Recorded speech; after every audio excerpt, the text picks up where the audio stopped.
Good morning, Broncos country. I'm Phil Milani alongside Steve Atwater inside Broncos headquarters on this Monday morning. The Broncos dropped their 7th game in a row against the Raiders. First time since 1967 that's happened.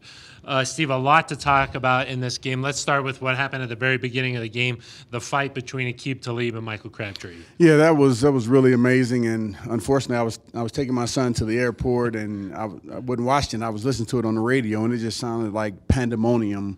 It sounded like it was a riot or something.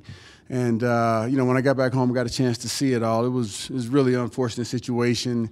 I know Crabtree has probably been going through a lot since he got his chain snatched last year.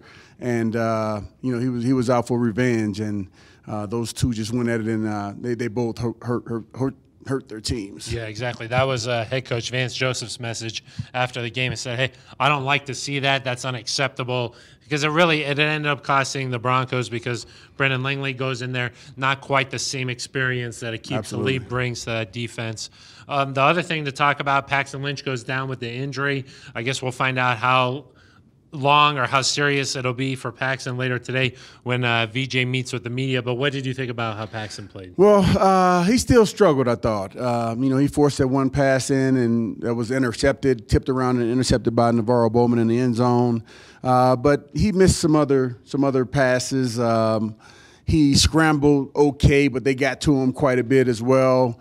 So, not a good performance. Certainly something to build on, but we need better play out of the quarterback position. Yeah, most definitely. I mean, it seemed like maybe he was quick to run, which what they wanted him to do, but maybe there's some things that were still open out there. Maybe he looked just like a guy who hadn't played in a while, right? Yeah, hadn't played in a while, hadn't really gotten a game feel for it, and with them getting injured, that shortened everything as well. And I know his heart is broken. A lot of fans' hearts are broken as well. They really want to see Paxton play and see him do well, and hopefully he'll get another opportunity. Trevor Siemian came in, led a little bit of a comeback. They got to within the one score. What did you just think about the whole game overall?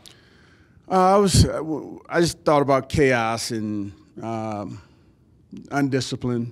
With the fights and that, and then with the play on the field, it just wasn't up to par, wasn't up to Broncos standards, and we got to get back to the drawing board, and we still got a lot of things to correct, and hopefully by the end of the season we can know what we have here going into next year. Yeah, 5 games to go. There's still a lot of work, a lot of football left to be played. Like I mentioned, we'll hear from the head coach around 1 o'clock or so today, so we'll get his message to the team and sort of what the tone will be like for the rest of this week. Okay, for Steve Atwater, I'm Phil Milani. This has been Good Morning Broncos.